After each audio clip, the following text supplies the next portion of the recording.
मानहियो जान से छोड़बो नहीं आसान से मरलो पछीन के ले अइबो भगवान से।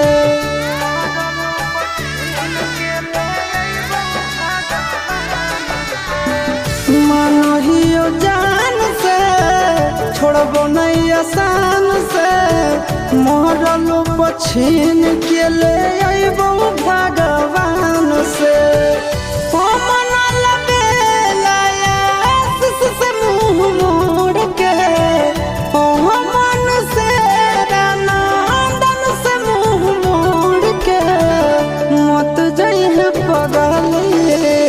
पगला के छोड़ के मत जाइए